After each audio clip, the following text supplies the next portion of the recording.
Welcome guys, gals and non-binary pals to this week's episode of Buffy Boys, your regular retrospective on Buffy the Vampire Slayer from a queer, literary and feminist perspective. My name is Joel, one of your hosts, and with me as always is your other creative co-host. Brian, hi. Hi Brian, welcome. Thanks.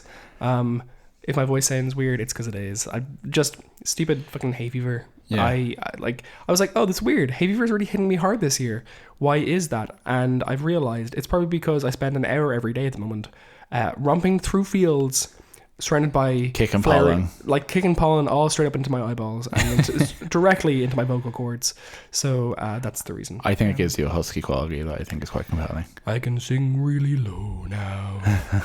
Not really though. Okay. How are you, Joe? I am good. I am hale and hearty and excited to be back in front of a microphone and underneath these beautiful hanging exposed filament bulbs we put over the table as well. Remodeling. We've done some stuff in the house. Okay, I feel weird. We haven't really settled on an opening structure for this because usually we jump into the Buffy and summary. We don't do that now. Our opening structure is talking about the fact that we don't have an opening structure. I think by this point. But for this episode, we are ranking the Vampire Slayer. I don't think we've said that on the episodes yet. That's what we've been calling the titles. I think it's a bad title. I like it. I love it so much. Oh, really? I think it hits a sweet spot for me, ranking the Vampire Slayer. I came up with that. That's what you did. It sounds like a real thing. Okay. So things I do don't really sound like real things. So. We are ranking the Vampire Slayer from episode, from ranking. 53 to 42. So in our ranking, the 53rd best to the 42nd best. And what I'd say is we unreservedly love all of the episodes from this point on. We went through them all last night, all the episodes coming up, and we've decided bands for all of them. So we know what our top 5 is. We know the 6 to 12, etc. Yeah. So every episode we've plotted out what episodes are going to be in each of our episodes. Though we don't know the actual the number that we're going to assign to each of them, and I'm pretty confident that everything from this point on, I fucking love all these episodes. Yeah, I found there's a kind of a middle belt there, which was kind of easy enough to do because there's obvious reasons why they're not rated higher, etc., or ranked higher. But here we are getting into episodes which are actually probably. Their position is very much our personal taste and our personal and a reflection of our personal experience rewatching it, which I think is quite interesting. It is interesting, and I think we've come up with the document we have at this point, which is ranking all the episodes, all the data, all the I think it's a nice bit of work, and I think it's nice to look at. I'll say. Yeah, I'll laminate it when we're finished. Oh yay! You know how I love to laminate things. You do love to laminate. Okay, so this week for the Bronze Banter, we're going to talk about first off. Abbott Elementary, which I don't think we talked about last time. Maybe we did though. I doubt it. Anyway, who remembers? But Abbott Elementary, which is I feel like we're really on the cultural zeitgeist for this one because we actually watched the finale as it was coming out. But it is a ABC mockumentary sitcom by Quinta Brunson, who also stars in it. And oh, really? Yeah. Oh, I didn't realize that. Created by and starring Quinta Brunson. I didn't realize that she created it. I like her so much more now. Yeah. It's funny you say that. I think I said it to you while we were watching the episode and you said, well fucking done her. But that might have just gone in one ear and out the other. Yeah. That sounds like me. But you're consistent in your opinions. So actually what is worth noting is that we're staring at a very different landscape here when it comes to creating the podcast because Joel has recently gone through every book and DVD and game in the house. You'll note I didn't say vinyls or CDs there because he doesn't consider them to be real media because I can't understand them in sufficient depth. But Joel catalogued literally every piece of media we own. It is now all in a database, and it's all previously we kind of just in our sitting room we'd kind of just took up whatever we could find around the house. Now it's really structured around good fiction, i.e. books that I like, and it's so nice to look at. I'm like, oh yeah, I do love Deliverance, and oh look, there's Philip Roth, American Pastoral, maybe the worst book to ever win the Pulitzer Prize in my opinion, or J.D. Salinger, Catcher in the Rye. Yeah, so it is no joke that it has been a dream of mine, I think, since I was a teenager, to have a space like this to have all the books out rather than we used to have to keep books here and there in boxes and in parents' houses and all that kind of stuff. and to have all our books together, our shared books, to have them all organized by, as he rightly said, this is what would kind of, if you went into a bookshop, this would just be literature, or fiction, or like fancy books for fancy people. And then upstairs I have all the cool books, so I have all the Buffy books together, all the Star Trek books together, all the weird like fucking, I have a USSR cookbook that I ordered at one point, Guide to Healthy Living by the USSR and all this kind of stuff. And not only are they all organized, I know where everything is. I have a comprehensive spreadsheet for it. And when I tell you, it was one of the hardest things I've done this year to actually do it, because it was like physically, it was like carrying up and down like kilograms and kilograms of books. So yeah, I think it's pretty cool. It is pretty cool. And we found loads of books that we have more than one copy of, because you and I, at different points when we were younger, independently bought them. So I think that's really nice. It is really nice. And it's given me a good excuse to go back to my Alice Munro, because as a default, I will always be reading an Alice Munro collection. Literally, I think 3 of the Alice Munro books I filed had bookmarks in them. Oh, at least. So I'm now reading Too Much Happiness, and every single fucking story in it so far has been an absolute banger, like a beyond a banger. Brilliant. And I just love Alice Munro so much, and I cannot stress more that if you want to enjoy reading a story, go read Alice Munro. She's the best. She is the best living writer, in my opinion. Okay, back to Alice Munro though. So it is a classic mockumentary. I almost say like that almost undersells it though. Yeah, at this point, I think the mockumentary formats are your The Office style TV shows. Parks and Rec are almost retro. Modern Family. Modern Family, I always took umbrage with, because it really just had some of the trappings of mockumentary in the interviews and nothing else. But anyway, The Office is the classic example of this. We very much kind of moved past it to a large degree, I think, as a comedy style. So this is a bit of a throwback in format, but it is the premise that there is a documentary crew filming a American grade school. How you've heard of kind of like elementary school? Elementary school, exactly, because it is of course called elementary. I'm a fucking idiot.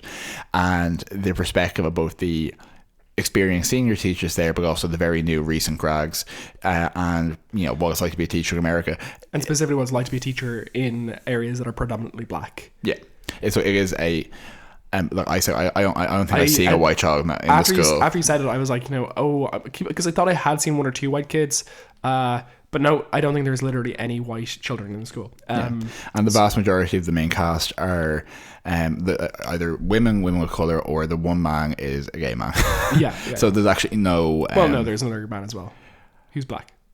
Oh, pardon me. Sorry. So what I was trying to get at is there are no straight white men in it. There's no centrists. Yeah. And it's wonderful. It's incredibly funny. It's really touching, and it's refreshing. It's really refreshing. And what I would say about it as being wonderful is it's really smart about how it shows black parents, because black parents in media are often portrayed to be lazy, ignorant, or absent in all these ways. And instead, like, there's a scene where they talk to one of the kids' parents, and they're saying, like, he's been late constantly. It's really affecting this child's ability to, like, a very intelligent child, really affecting, I can't remember if it was a boy or girl, or other. His, I think. Yeah, or his ability to engage in class. And the parent was like, I actually hadn't thought of it like that. Thank you. And it was also, I think, a black person talking to another black person. So it's just like, and it's not. There's no simple answers, and there's no villains. It's actually in a light touch way, because the education issue and the class issue in America, like, there is no easy solution to that. There's so many things tied up with this, and so many people trying to do very well with very little. And I actually think it manages to be surprisingly complex without being heavy, and it is also fucking funny. It is really genuinely funny. And there's a couple of breakout stars in it, but in particular, I think what is interesting is there's 2 actors who play teachers, who are people you might remember from when you were younger, have kind of come back into a bit of a more revival role here. So there's you are, I think, particularly familiar with Jessie from The Parent Trap. Yeah, Lisa Ann Walter plays Jessie in Parent Trap. Much. I was like, I remember when I was like maybe 19, rewatching The Parent Trap, loving it, and being like, what has she done since? And it was nothing. It was nothing of note. And I was like real sad that I couldn't go watch her in other things. And this is the perfect thing for her to be in. She is the warmest actress I've ever seen in my life, I'd say. Yeah, no, 100%. And Cheryl Lee Ralph, who played the mother on Moesha, and was in a breakout role in Dreamgirls. Oh, very cool. Yeah. From the 60s? No, the 80s. Oh, wow. Yeah. Oh, I thought, okay, maybe, no, you know what, I don't think Dreamgirls was in the 60s, because it's about the 60s. That's stupid, Brian. Yeah. Well, I exactly had the same problem where I used to think that Indiana Jones was like a much older film than it actually is. But look, Abbott Elementary, funny, refreshing, you'll enjoy it. It's short, and it's currently happening, and there's this mild undertone of horror to it, I think, as a non-US viewer, because the concept that teachers have to buy potentially their own supplies and kind of do all this, like there's difficulties in education systems everywhere, but that is not how it works here. Absolutely not. And it's just really bizarre to interact with. But Abbott Elementary, a fun watch. Absolutely. Okay. The next thing we had watched was we went to see The Northman last Friday. Robert Eggers, who had previously directed The Lighthouse, which I really respected but didn't like, and The Witch, which I really respect and really like, and now the Northman, which I neither respect nor like. Yeah, so I am so impressed that you actually referred to it as The Witch as opposed to the Vavitch, as it is stylized, and which we referred to it as since 2015. So Robert Eggers is a really interesting, I think, director, really compelling director. Most people will probably have seen one of those two films, I would say. The Vavitch being I think 2015, and it's set in a Puritan New England town. It's about it was the debut theatrical performance for Anya Taylor-Joy, who in the main role, who went on to be probably most cultural penetration in Queen's Gambit. And is about a young girl who potentially, and I think definitely, encounters a witch, and then the Lighthouse, which was Robert Pattinson and Willem Dafoe on a lighthouse. So an incredible, tiny cast performance, and the performances in that movie were incredible. The cinematography was incredible. The construction of they created a lighthouse for it. Yeah. And similarly with the Witch, that took years to produce because they had to find a person who could actually recreate a thatched cottage using the original style materials as people have had at the time. And all of these films, his aim is he doesn't want to do anything modern. The director, he wants verisimilitude, so he wants people to talk as they would have at the time, to be wearing the right clothes, to have the right kind of materials, etc. And The Northman, which we went to see, follows this tradition, where it's set in, I want to say 900 AD. I think 800. 800. Yeah. And it's seeing a kind of it's a as accurate as possible translation of a Norse myth. Yeah. And it's the myth of Amleth, or the story of Amleth, which was the inspiration, one of the core narrative inspirations for Hamlet by William Shakespeare. And again, it is the entire thing of The Northman is it's trying to immerse you in authentic language, authentic mythological portrayals, style of dress, style of interaction, cultural practices, etc., through the lens of this storytelling. And it is a feast visually, and it is a very immersive and intense film, and I think it is a very Marmite film as well, because you have to be here for it, and if you are, you'll love it and you want to be there. And I think it wasn't what you wanted to see. Well, so my issues with it, I walked in actually really open-minded and very prepared to watch a really good movie, and it's a slow movie. It's over 2 hours long. I love a slow movie. I love a long movie. Tree of Life is one of my favorite movies of all time. It was slow, long, boring, beautiful. This movie I found to be dull. And additionally, I walked in and within seconds, Nicole Kidman was doing the stupidest fucking vague Norse accent I've ever heard, where she was doing her thorns, be like, yeah, see, within seconds, and I burst out laughing accidentally in the cinema. You did. They set the tone for the engagement. I think the issue there, which you've highlighted, is I am sure that there is an expert dialect coach who said that people speaking at the time would have had this kind of Scandinavian inflection by way of the Atlantic in this way, etc. But they would have been speaking Norse languages. Yes, it probably is fairly representative, but there is a level of verisimilitude which seems silly. Yeah, I mean, that's it. I mean, it creates this, just awfulness where the belief cannot be suspended. Disbelief cannot be suspended because, it really works for the Lighthouse where they would have been speaking English. It really works for the Witch where they would have been speaking English. It doesn't work in this situation where they weren't speaking the language that they're like doing this accent in. Like there wasn't a way of speaking, Old Norse. Yeah.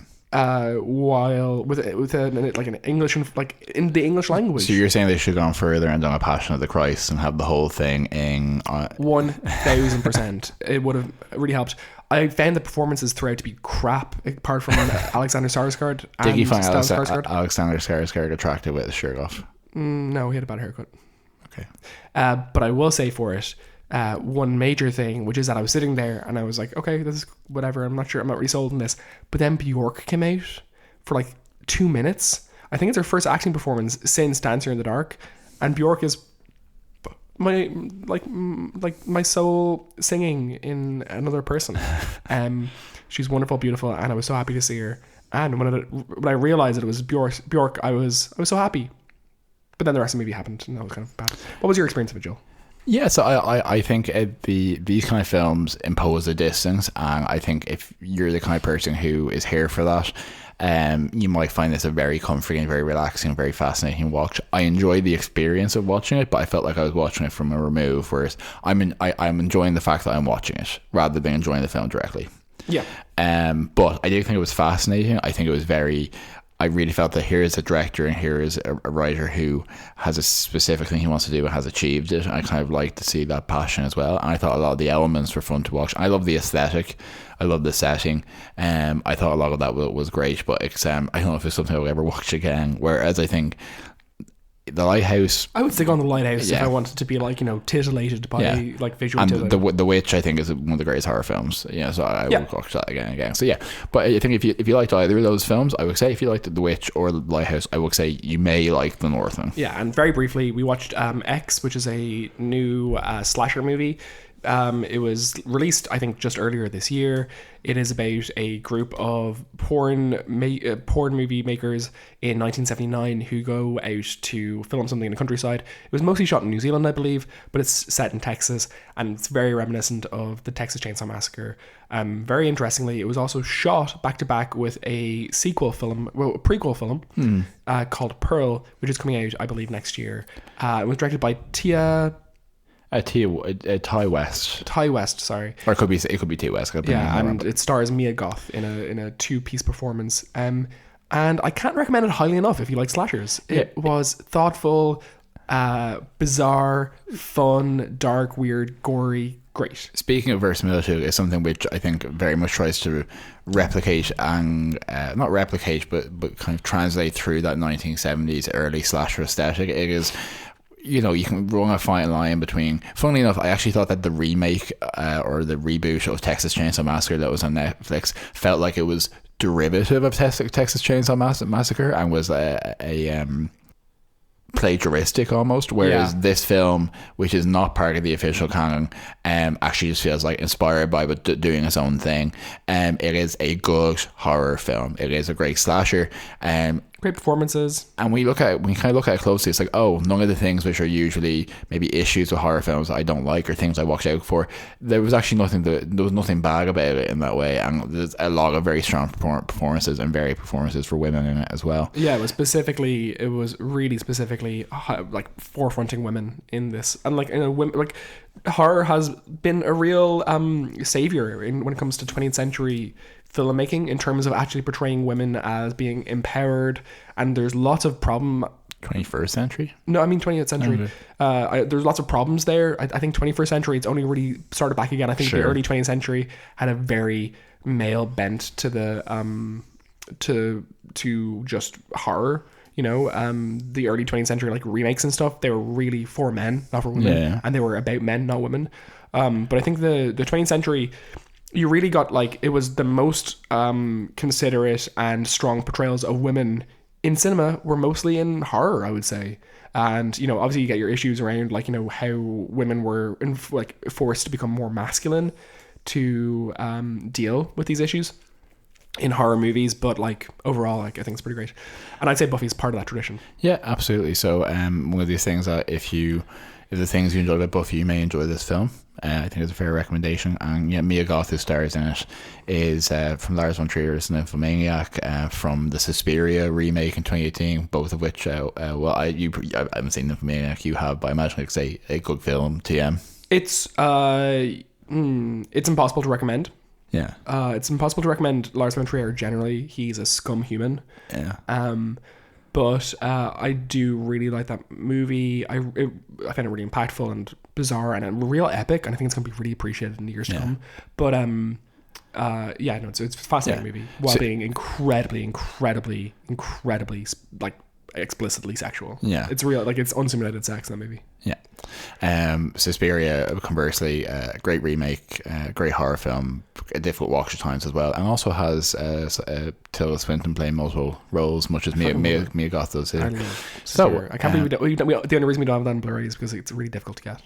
Well, we'll keep working on that, Brian. Yeah. So from a very male bent to two very bent males, let's talk about our rankings for Buffy the Vampire Slayer. Great. Okay, so first off, at number 53, we have Living Conditions, Season 4, Episode 2. Joel initially rated this 8.2 individually labelled eggs out of 10. And Brian rated it 8.2 mod joggers. Yeah. Okay, so this is the episode where Buffy has already started college and she is now dealing with her demon roommate. Suspected demon roommate. For me, this is one of the funniest episodes of the show. It has some of the most bonkers cinematography of any episode. You have that incredible shot of Buffy watching Kathy spill ketchup on her jumper, and Buffy just looking the literal most angry I've ever seen her. It's a great episode 4, showing Sarah Michelle Gellar as the most dynamic main character of any show, in my opinion. It is a high comedy episode for Sarah Michelle Gellar. She just such range in it. She's technically partially unensouled in it, so Buffy is kind of the villain of the episode in many ways. And I think it is a great mix of establishing the college setting and maybe some of the potential tensions or difficulties there that are different from the high school setting, and kind of introducing a kind of an adventure element to the Monster of the Week format, which maybe wasn't there previously. And it is on rewatch. It's a lot of fun. Yeah, there's lots of fun to it, and very gifable episode. It's an extremely gifable episode. It's a Marty Noxon episode, and I think Marty Noxon, when she does comedy episodes, tend to be very good. I also thought it was Jane Espenson, but no, it is not. It's a weird like episode in terms of reflecting, like Kathy very much reflects what Buffy's issue is in the season, which is like, the unwillingness to grow up, the like fear of being caught, the interstitial kind of space that she's in. It's fascinating, and I think that performance by Dagny Kerr is really good. So at number 52 we have season 7 episode 3, Same Time Same Place. Yeah, and Joel initially rated this 9.3 squirts of ocular fluid out of 10. And Brian rated it 8.8 insane in the basements. Yeah, what's insane is those ratings. Like, I think we were eager to see season 7 as being kind of going somewhere, and it didn't. So I think overall a 9.1 rating versus our 8.2 rating for the previous one, and an 8.2 rating overall for our next one.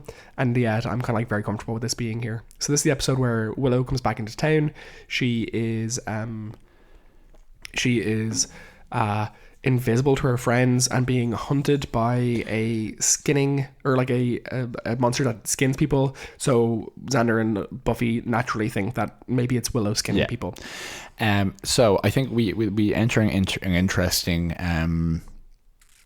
liminal space here, where a rating for an episode may be higher, and yet it might still be ranked lower. Yeah, on the overall ranking for various reasons.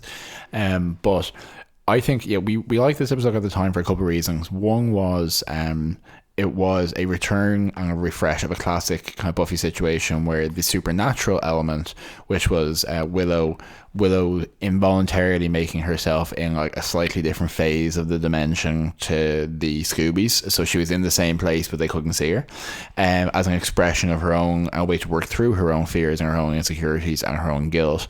And also the monster whose name I refuse to double check, but was like called the Grack or the Grunch or the Growl or something along those lines. The Gnarl.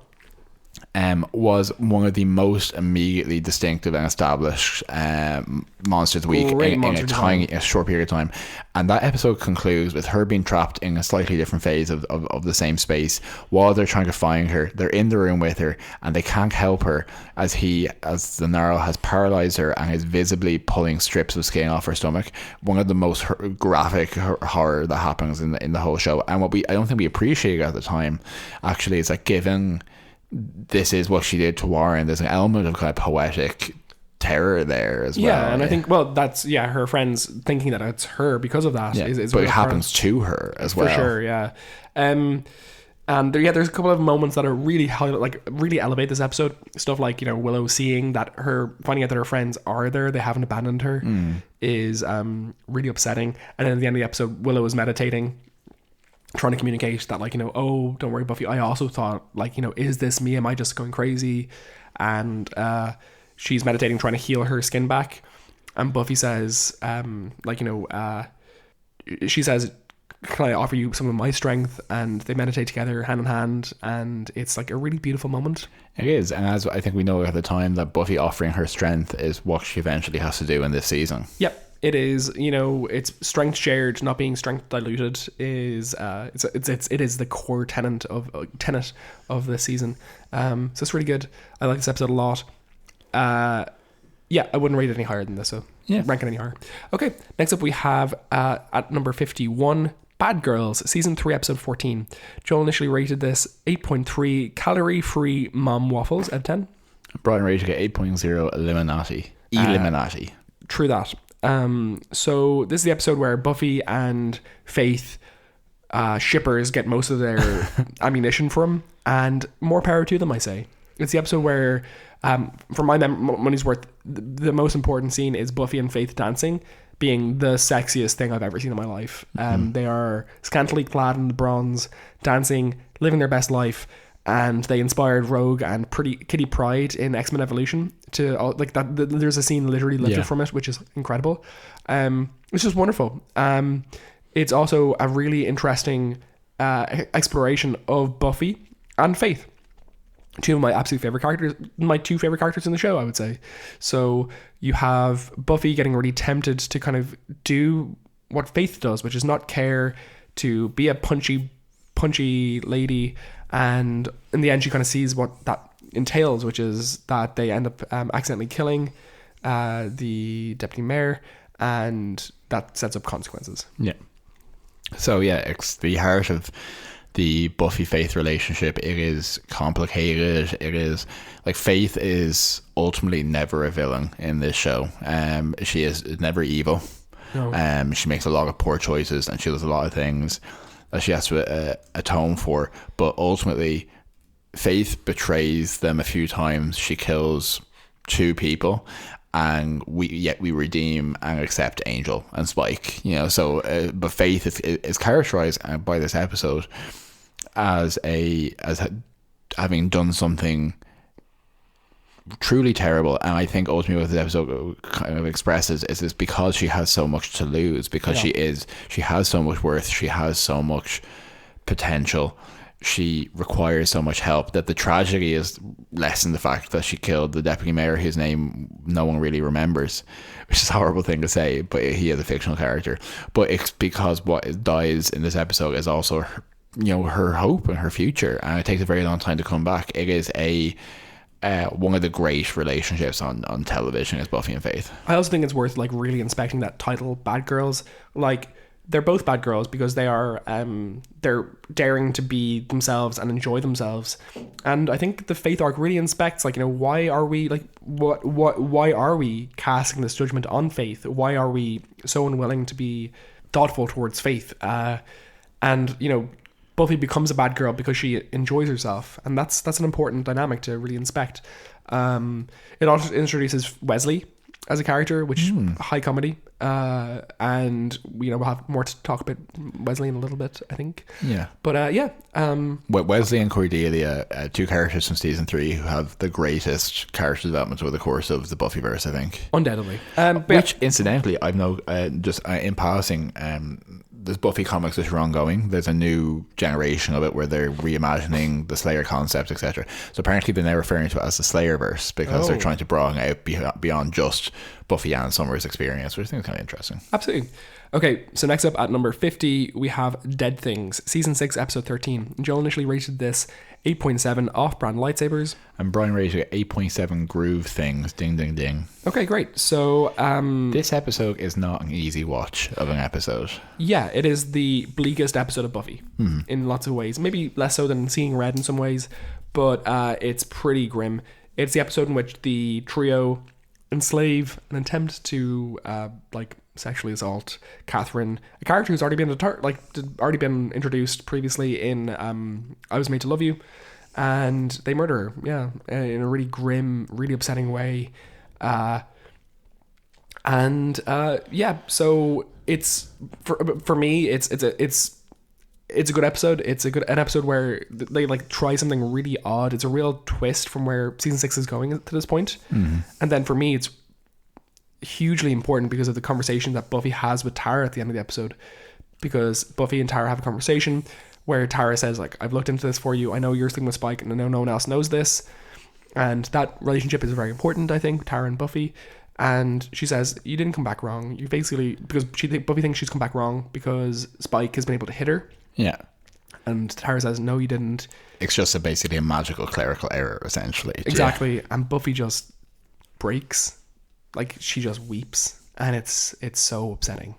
Yeah, it's an upsetting episode. It's a difficult one. I think the stuff with Catherine, I think Catherine's character and role is definitely written, and I think it's a show that's always quite aware that you shouldn't just kill off women for just narrative expediency. I think they cash in one of those rare chips that they have here to actually say, no, sometimes, like, the caveat and the second part of that sentence is people can die if there's reason for it and if it makes sense for the story. And I think it is, while the trio stuff, I don't always enjoy watching the trio. I think in a show which has spent a lot of time giving room for women and for that perspective, I think part of the experience women have is this antagonistic relationship with men, and I think it is a difficult one to do well without giving the voice over to the men in the scene. And I think this really positions them as small and unobscured and exposed in a way which is worthwhile ultimately. And I think this episode could have gone very, very, very poorly, and it doesn't. Yeah. I think that deserves recognition as well. 100%. Okay, at number 49 we have Revelations, season 3, episode 7, and Joel initially rated this 8.3 projectile glass shards. And Brian rated it 9.0 Twinkies. You know what happened there? I was going to call you 9. Oh, 9 rated it. Oh, okay. So I think it's important to note, Joel, you keep saying 9.0 in situations. I've noted in these when I have said 9.0, or one of us has said 9.0, but I just said 9 in the situation. So what's the difference for you between rating something 9.0 and rating it 9? It's a different thing I said at the time.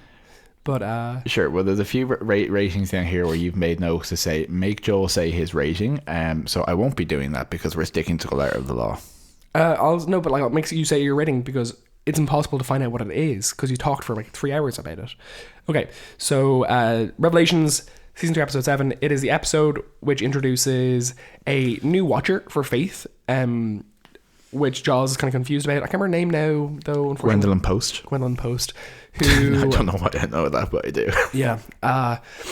One of the reasons I love this episode is that when she does magic at the end, bizarrely, the text is in Irish, so she's talking about come through and stuff like this, and she says Tar Freem. It's wonderful. It's stuck in my memory for all time. But it's also a really wonderful Monster of the Week episode. It's a really exciting episode which kind of like has twistiness and faith. kind of committing to Gwendolyn Post and not being able to determine where her allegiances lie, and Buffy kind of having to fight Faith a little bit, and then Gwendolyn ultimately getting her arm cut off. And it's a set up for the fact that Faith is very susceptible to being manipulated in this way. And obviously it sets up what happens to her with the mayor later on in the season as well, because she's not treated very well by a lot of the adults in her life ultimately.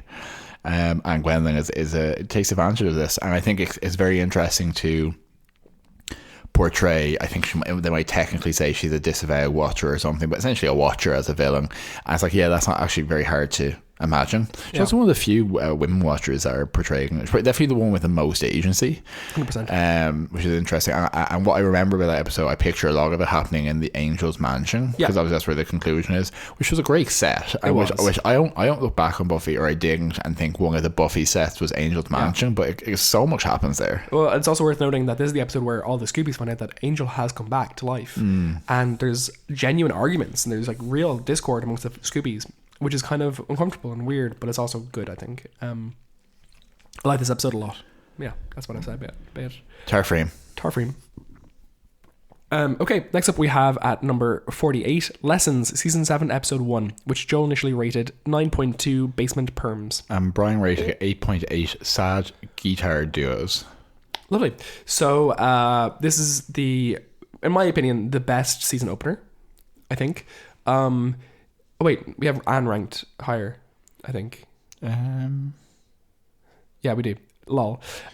This is the second best season opener. Oh, sorry. I don't know what you mean. Yeah. It is the episode where Buffy, where the high school is reopened. So you have all the season 7 setup of the initial kind of plan for season 7, which was that it was going to be back to high school, back to the original kind of point of these things, and they kind of bollocks to that, like kind of fucked it up as it went on. It was a great initial premise. This episode is odd. It's quite Dawn centric, which I really appreciate. It is Dawn making friends, very similar to Xander and Willow, and dealing with an evil in the basement of the school. It's cool. It's weird. Yeah, absolutely. I think it kind of reminds me a lot of the opening episode of season 5 of Angel, in the sense that they know it's the last season, they have to, or it's presented as the last season, and they have to really set up a new dynamic. And I've seen this happen in genre shows a lot, where you can sometimes it can feel quite tired and like, here we go again. And I think this actually does, within the episode, taking on its own merits. It does present a reason to be interested in the new high school. It also, I think, cleanses the palate after a very heavy season 6 and a lot of very just emotionally turbulent stuff there. And there's something brighter about this episode. I think on the whole, season 7 is a brighter, more energetic, kind of effervescing season than season 6. Quality aside, there's an element of momentum to it for a lot of it. Yeah, I think the comedic moments are lighter. I think the whole thing is it's lighter. I like the dynamic of presenting Buffy, who at this point, as we have to remind ourselves, is only 22 or 23, but as this much more seasoned person, being like, oh, you've got a classic ghost in the basement scenario or whatever. And I did like Dawn's role in the episode, and her friends who just got deleted from existence after this, I think. They really did. There's other good points. There's Spike appearing in the basement, deranged. There's the introduction of Robin Wood, a character with great potential that doesn't really go anywhere. There's Buffy giving Dawn a cell phone. Just generally, it's a good episode. It's really strong. It's really fun. I really like it. Should we move on? Let's do. Okay, good. So next to 47, we have season 5, episode 7, Fool for Love. Joel initially rated this 9.0 Enchanted Blades. And Brian rated it 9.0 Effulgence. Ding, ding, ding. Lovely. Okay, so this is the episode where it was the counterpart to Darla, the episode on Angel, season 3. Season 2. Where we find out Darla's background and everything like that. I think... And Buffy is trying to find out about the origin of the Slayer through the person who she knows has had the most interaction with Slayers, which is Spike, who was killed too. She also specifically wants to find out how did he kill them, because she needs to be better than that. Yeah. So they play pool a lot, I think, in this, and he tells her about basically his background, which is, you know, as a little Nancy boy, a little scared little a prat, literally. yeah, and the whole stuff about his mother being terrifyingly sexual towards him when she turns into a vampire. I don't know if he says that in this episode. That's from season 7. Is it? Well, specifically season 7, where we see her being sexual, but you're right. they definitely set up the mama's boy kind of relationship here. Yeah. So his whole background as a poet and oh, sorry, go on. You get the Chinese Boxer Rebellion, which I always found to be a really fascinating portrayal.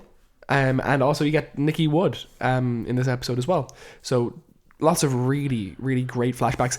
It's a great episode for Spike. Yeah, it's the 2 fight scenes with the 2 Slayers are really iconic. It really characterizes those Slayers very well. I think canonically the Chinese Slayer is only ever referred to as the Chinese Slayer, but Jinro is what she's usually called in wider fiction, is what I think of her as.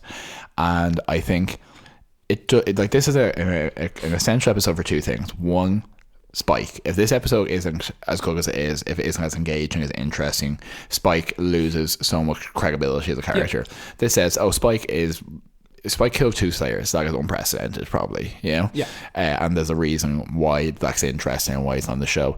And it also says so much about not just the Slayers themselves, but the Slayer vampire dynamic and what it's like for Slayers and vampires to be locked in this embrace, which is at times violent and at times intimate, because it is at this border of life and death.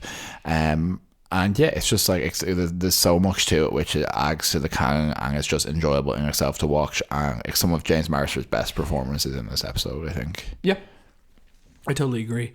It's a dynamic episode. There's great camera work in it. It's a good episode. There's just no doubt about it. Okay, next up at number 46, we have Faith, Hope, and Trick, season 3, episode 3. And Joel initially rated this 8.3 taquitos. And Brian rated it 8.3 5x5s. I never got tired of making jokes of, like, you know, I'll rate it numbers. Yeah. Anyway, so this is the episode that introduces Faith, and it's a good episode. It's interesting. It is basically Faith coming along, and everyone likes Faith more than they like Buffy. Yeah. And Buffy Who's Hope in this? Remind me. Scott Hope. Yeah, Scott Hope. Yeah. So we have Scott Hope, the big old gay in this, and Mr. Trick, obviously. Yeah. And this is the episode with Kakistos, right? Yeah, I think they potentially go directly from Faith being introduced to Kakistos. Yeah, so the important background of this episode is that, or of Faith as a character, is that she's on the run from an early point. Like, isn't like that's how she's introduced. It feels like, oh, she's come along and she's kind of cool, but the reality is that she's just watched her watcher be murdered brutally in front of her, and she's like trying to escape this terrifying like pig demon vampire thing. It's gross, you know. Yeah, so there's like a lot of great stuff in this. There's obviously all the stuff about the counterpart between Faith, and this is the episode where she fights Kakistos and establishes like that older vampires are stronger and that she's been traumatized in this way. And also in terms of where it actually is in the season, Buffy reveals at the end of this episode to the gang that Angel had gotten his soul back just before he was killed, and the conclusion of the episode is she leaves her Claga ring in the mansion and he comes back to life, dropped from hell. So start to finish, like, so much fucking happens in the episode, and all of it is bangers. And the stuff with Faith, I think, is so important to give her dimension. Like, she is a fully realized character that arrives with a personality, with a backstory, with a role that rivals Buffy's. You know, and it could just be like, oops, all Slayers. You know, it could be like, oh, here's another Slayer, and here's a Slayer in a variant costume. Faith is such a valuable inclusion in this show, and she has that from the first scene. Yeah, agreed. I like this episode a lot, and I think there's so much of season 3 that is so watchable, which I think is so important. Speaking of, at number 45, we have Anne, season 3, episode 1. Joel initially rated this 8.8 removable youth pastor faces out of 10. And Brian rated it 8.0 Helen's Kitchen. Yeah, so this is the episode where Buffy is very much dealing with the trauma of having just murdered the love of her life. She has run off to Los Angeles, and she is working in a like cafe, what she experiences is two young lovebirds, Lily and I can't remember what his name was, James? Sounds plausible. Yeah, who have gotten tattoos for each other, and who James then gets pulled by a youth pastor who plays lots of different characters in the Buffyverse for whatever reason. And he's just one of the regular players. And he's on Firefly as well. Yeah. Into a portal into a hell dimension where time moves a lot faster. Buffy eventually gets pulled in as well, and she has to save everyone because otherwise they would be getting old and dying. Introduced lots of great things into the whole thing. It's Buffy alone in a really sad way. It's a really interesting like approach to like opening season 3. It contains my favorite image from the entire show, which is Buffy with the hungamunga. The weapon that appears in the opening credits, so I think every other opening credits for the rest of the show? No, I don't think so. Okay, well, a lot of them. It's a very, like, the whole fight scene, like the industrial setting of the hell dimension, the pocket dimension is fascinating. It's a really, like, you know, sometimes when something happens in, say, a fantasy or a sci-fi show, and it just scares you. Something it makes you shiver. And the idea of being pulled into this dimension that is so removed from the world remember there's like a melty floor that they pass through. Yeah. And losing decades of your life is kind of haunting. The actual setting is really industrial and weird. The concept of her running away, I think, is actually so valuable to a show which could just kill a big vampire at the end of the season or kill a big bad guy and then reset and be like, what's this year's adventure? And instead it shows that it's had real consequences for her. And we also have, obviously, in this episode, there is the girl who was originally in the vampire cult. Lily, exactly. Chanterelle, Lily, Chanterelle. And Anne, who goes on to be in Angel later on, so there's an arc there as well. And it's an aspect, again, of Buffy remembering who she is, that she is the Vampire Slayer, and that's what she's here to do, and she helps the helpless, you know. She invented the idea. Absolutely. It's really good. I really like it. Okay, should we move on to the next? At number 44, controversially, we have Seeing Red, Season 6, Episode 19. Joe initially rated this 9.1 crumpled bedsheets out of 10. Brian rated 8.8 intimate, sweaty relations. I feel bad about that. I'm not sure why I rated that. Anyway, so this is the episode where a couple of things happen. We have... Actually, I don't really remember what happens in the episode to start off, but you have Tara and Willow having just made up in the previous episode, having said, like, you know, we could try to, like, you know, make everything better, but we could just like skip to the good part. And of course, as a response to that, you kind of have a lot of like kind of just them being at peace for one episode, and then Tara getting murdered by Warren in a really vicious moment. Additionally, in this episode, you have the other most awful thing that happens in the show. The two things happen in this episode. The other one is Spike attempting to rape Buffy. Mm-hmm. It's a really hard watch. I think it's very well written, even if I don't agree with having done it. I think it makes for a well written episode of the show. Yeah, so the actual Monster of the Week plot as such is fairly forgettable. It's again the trio trying to steal power to fight the Slayer, and then they fight, and Buffy humiliates Warren, and there's jetpacks, and I think this might be the episode where Warren says, "Say goodnight, bitch," and she kicks him into the wall, and she says goodnight, bitch. But really, the two significant things that happen that underpin it is the rape attempt with Spike and the murder of Tara at the end. Undoubtedly, both incredibly fundamental events in the history of the show. Very difficult things to tackle, things which are, wherever you place this in a ranking, whatever opinion you have, it's a controversial and divisive situation. A positive one to place, really, you know? Yeah, and undoubtedly a memorable episode in terms of the events of it. I think that we have kind of expanded at length on how they handled both of those decisions, and I think ultimately there was good choices and maybe poorer choices in terms of the how and why. Yeah. But I think you cannot comprehensively understand the Buffy narrative cohesively without the impact of these two events in this episode. Yeah. No, yeah, it's an odd one. It's an odd one. It's a very upsetting episode. And I suppose it's a very powerful episode though at the same time, you know? Yeah, and I would say aside from the actual events, and what you want to think about that, their performances from everyone are top drawer. Yeah. What Sarah Michelle Gellar and Jason Marsters put in, what Alison Hannigan, Adam Bush has. I really think he has a difficult role to play in the show that he has to play well for it to support everything else that happens, and I think he does actually do a really good job with it. Yeah. And I think it's essential for him to go from goofy to it's like really hateful in this episode. We could talk about this all day. We won't.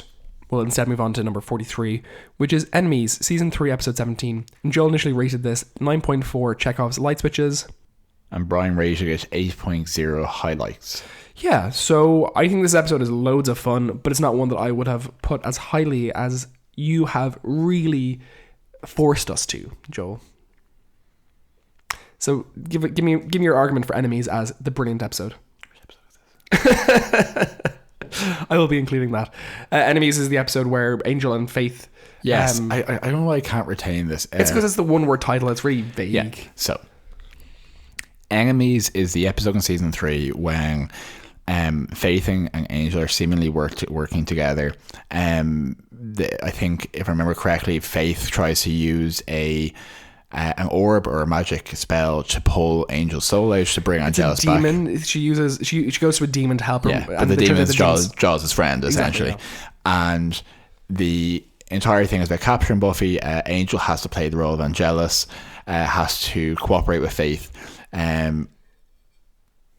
torture, interrogate Buffy, and then at the end of the episode, there's a face reveal where Faith says something to Buffy along the lines of saying that Faith is the best actress Buffy's ever met, and from behind her, Angelus, quote unquote, says second best. Yeah. And it turns out that he is working with Buffy the whole time. So I love this episode. Even though I had trouble remembering the name of it, but I do know the episode. I know, yeah. Because I think that the Faith and Angel relationship is really underrated in the constellation of Buffyverse relationships. Undoubtedly. I think that his attempt to save her throughout and to relate to her as someone who has also done things that are difficult to deal with, trying to help her find her redemption, and in doing so trying to justify the fact that he himself is worthy of redemption, is really nuanced and really worthwhile. I think their dynamic between Eliza Dushku and David Boreanaz is fantastic. Totally agree. I'm aware that this is a dynamic that continues into Angel and with some of our favourite stuff in Angel in the later seasons. Yep.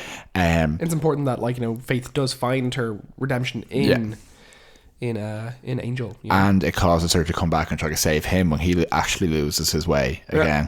I think Angel playing Angelus is just an evergreen thing because he continues to be so menacing, and we go way back, and I think that old saw that Joss Whedon was concerned that Dave Boreanaz being such a charismatic and baby-faced actor wouldn't be able to play evil, and he really can play very, very malevolent, and I think this is a great example of that as well.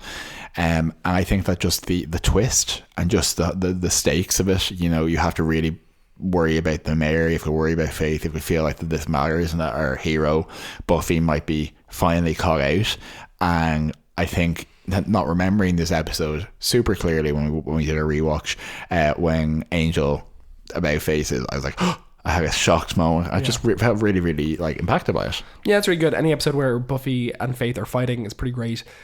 Yeah, it's a good episode, undoubtedly. Okay, and the last episode for this episode of Buffy Boys is number 42, and it's Family, season 5, episode 6. And Joel initially rated this 8.5 Oscars for Amy Adams. And Brian rated it 9. Rating soars. I'm surprised I gave the Amy Adams rating for this episode. Yeah, maybe I took those down wrong. I might have taken those down wrong. One of us gave 8.5. Yeah. So this is the episode where Tara's family comes back into town. They have basically, it's kind of like wrapping up like a storyline from season 4 in which Tara tried to scupper some monster finding spells because she thinks she is in fact herself a monster. So they've convinced Tara that she is a demon herself. We have her feeling like, okay, well, I better enjoy the time I have left with the Scoobies because my family's going to take me away, and the Scoobies are going to let them. Yeah. And instead we have Tara turning from, and like Buffy determining that, like, is this the episode where I think this might be the episode where, no, it's not the episode where Willow comes out to Buffy, right? No, that's New Day Rising. Yeah, because they already know they're in a relationship, but yeah, so it turns on, there's like the almost funny little situation. You're like, oh no, how are they going to get out of this situation where Tara's spell actually means that they can't see actual demons, which are in the magic box, and they're trying to fight them. The family themselves, the father, the younger brother, and the sister Amy Adams of Oscar-deserving fame, are all very well realized. It does this funny magic trick, so to speak, where like the episode is about being gay, but it's not about being gay, but it is. Yeah. And they kind of don't really comment. That's called a metaphor. Yeah, it's more than a metaphor. It's something which fantasy and sci-fi does, which is uses the flexibility of something fictional to speak more broadly about something actual. Yeah, that's called a metaphor. It goes further, I feel, than a traditional metaphor, because it allows it also to bring in things which aren't actually true about being gay. For example, it also brings in the fact that this was used to control Tara's mother, and it's been used through generations to control Maclay women, and that brings in, so you have maybe a multiple metaphor situation. Okay. Where it's both about being gay, but it's also about the oppression of women. It's the way people are controlled, etc. Yep. And it is very impactful. I think there's a lot there for anyone who would have watched Buffy, which would have been a lot of people who maybe felt they didn't fit in with their family, and people who felt that they, I'm sure that the people who are watching this episode who weren't meant to be watching it, and Tara is a deeply sympathetic character, and a deeply layered and impassioned performance from Amber Benson. And the part of the thing is that Tara casts a spell. Sorry, can I just correct myself? It's not her sister, it's her cousin. Amy Adams is her cousin, and then I think in terms of her interactions with Amy Adams, that's kind of an interesting dynamic as well. So what do you think of that, Brian, in terms of Amy Adams and Tara in this episode? Yeah, it's an odd one. It's obviously partially a kind of like the way in which women will experience like lesbophobia, and partially like that, like this woman has been indoctrinated into this kind of aggressive, misogynistic kind of stuff, which of course does happen. It's an uncomfortable one, and I think really the most important part of the episode is the conclusion, in which Buffy specifically is the person who stands up and says, "We are absolutely not letting you take Tara. We're her family, and you cannot." It's one of the most touching moments of Buffy. She stands between her. The father's like, "What's the little girl going to do?" And everyone stands beside her. And Giles, as it takes. I always like that Giles stands with them, but he doesn't stand at the front. He's like, "No, this is not my bit." But he's like, "You, Mr. Maclay, you're not welcome here. I think it's time to leave." And in a slightly contrived moment, but which I appreciate, the father says, "You can't do this. We're her blood king," and Buffy says, "We're her family." Yeah, it's important. Emotional saying it, even. I know. Yeah. And then in the moment which is amongst my earliest memories of Buffy, you have a scene in which Willow and Tara float above the dance, above the bronze as everyone dances. It's beautiful. It's wonderful. It's purely metaphorical. And it's so important. I remember that moment so well, watching it when I was young and thinking, oh, this is making me feel things, but I don't know what they are. This is the kind of episode that very often only Buffy can do, or only few shows which are in Buffy's league can do. You have to make so many things work for this to be worthwhile. It has to be an interesting universe. You have to have established it. You have to have these character dynamics, and you have to have these performances, and you have to care about them. And that's the only way in 42 minutes you can drop in these characters and create this situation and have them leave. Otherwise, it just feels really perfunctory. And this doesn't. It matters. Yep. Okay. that's it for this episode. So next episode, we're going to be ranking episodes 41 to 31. And like, it's all bangers. Which is 11 episodes we've discovered. It is 11 episodes. So it's going to be a lot of fun. There's a lot of great episodes we can talk about here. A lot of season 3 episodes for some reason. And 2 episodes. For some reason. Okay. Should we move on to the Cordelia Chase? Absolutely. Let's do. And the appropriately named Cordelia Chase. Yeah. So this week on the Cordelia Chase, we got 2 episodes of Angel, which are 2 of the best episodes of season 5. And maybe 2 of the best episodes of Angel overall in some ways.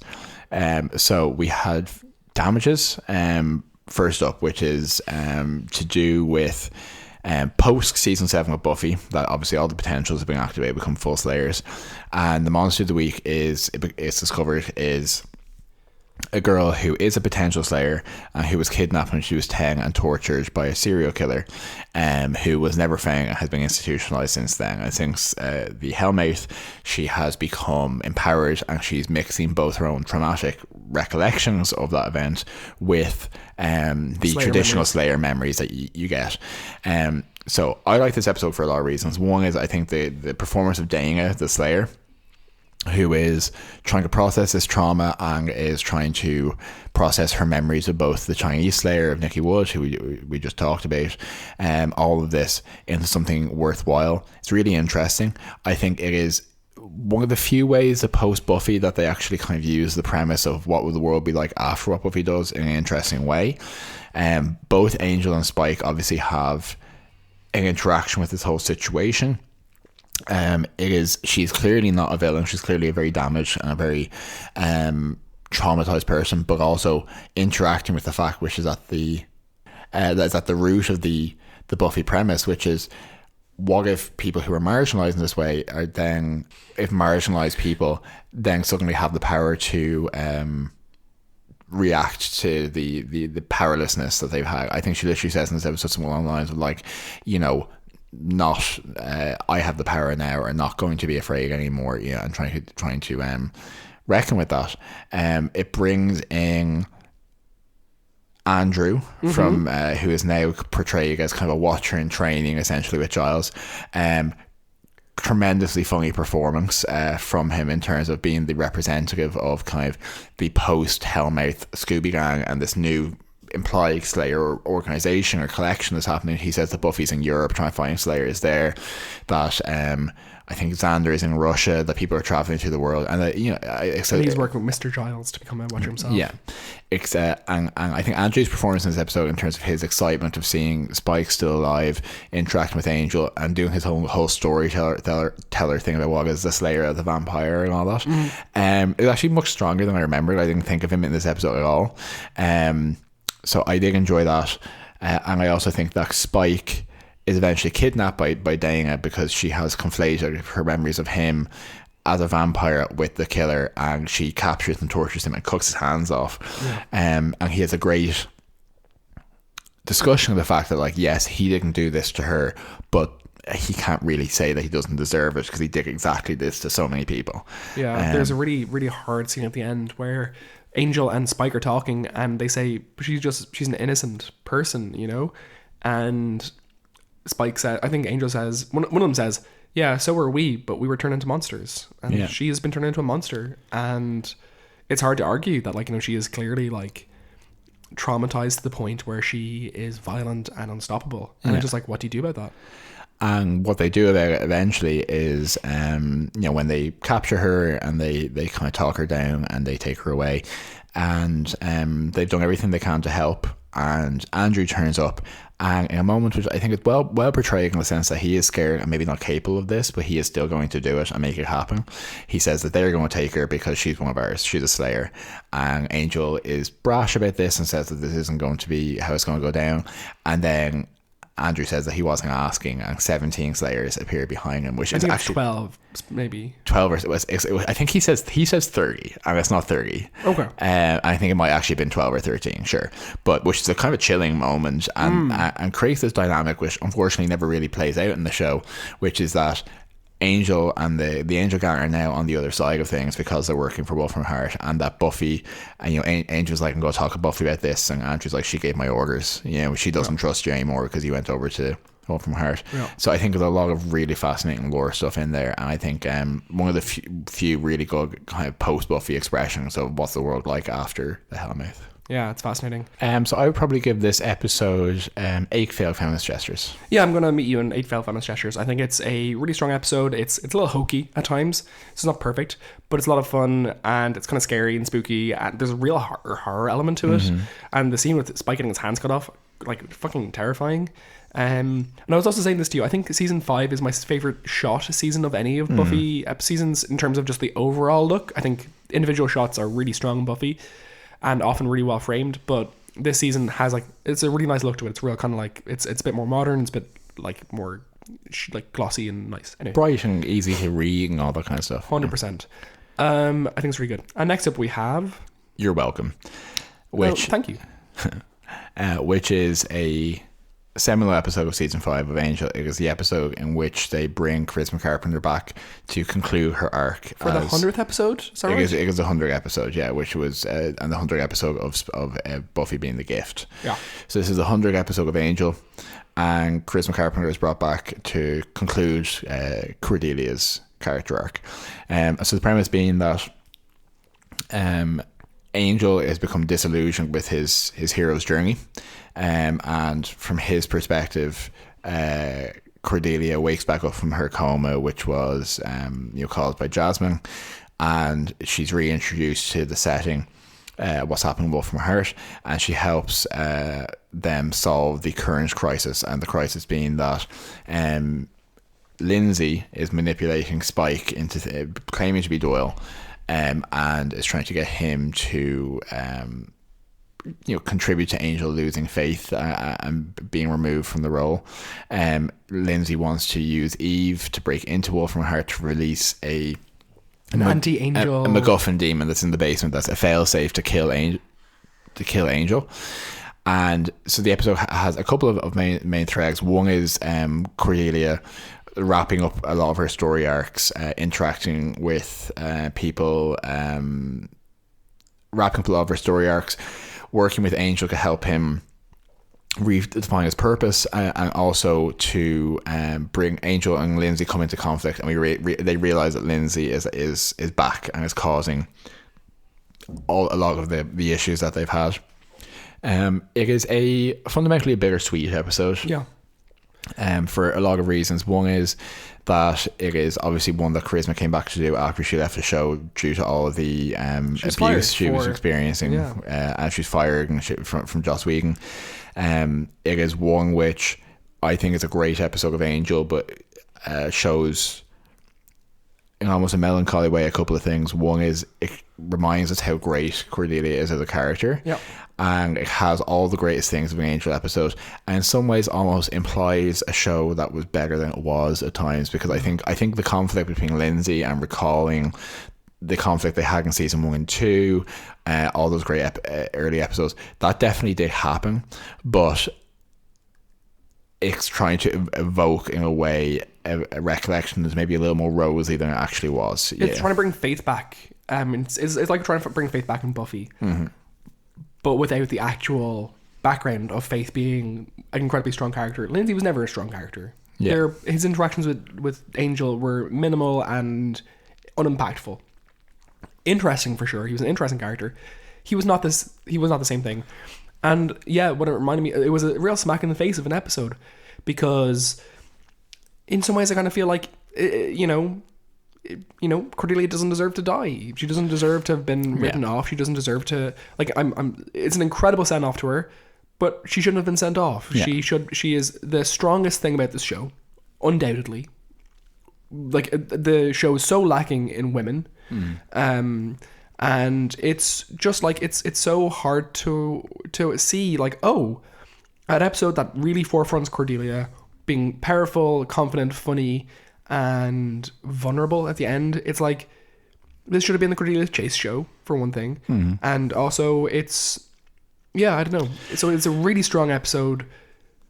How I like to approach it is, everything about this necessarily ends up being tied up in all the negative things that happened. Yeah. And I look at this episode and say, look, Charisma came back and she gave a knockout performance that reminds us that she is a tremendous actor and tremendous character, that Cordelia has had some of the most significant character development since first episode of the show of Buffy all the way through.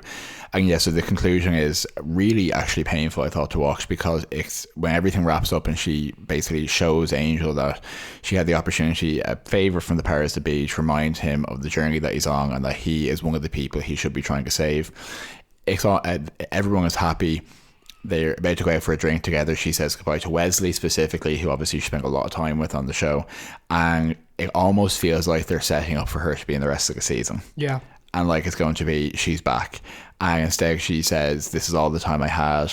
She says goodbye to Angel, she leaves, she comes back and finally gets to kiss him. They have their moment that they never had, and he answers the phone and he's told that she never actually woke up from the coma. This was a magic projection of her, so she was here, but it was her last wish essentially was to be able to like experience this day and help with this. I'm getting really emotional. Like I love Cordelia, and like I know it's really sad to see like the death of a character you deeply love. Like you know, and Angel says, you know, he's talking in, I've never seen this character like this, so quiet, and says, well, when did she die? Yeah.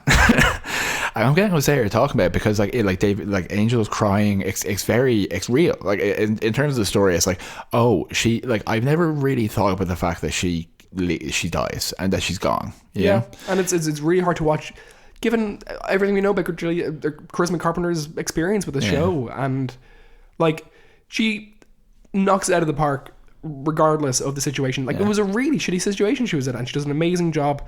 She brought that character from a joke, a Valley Girl, awful Buffy shadow self, and made it into this incredible character with unmatched charisma.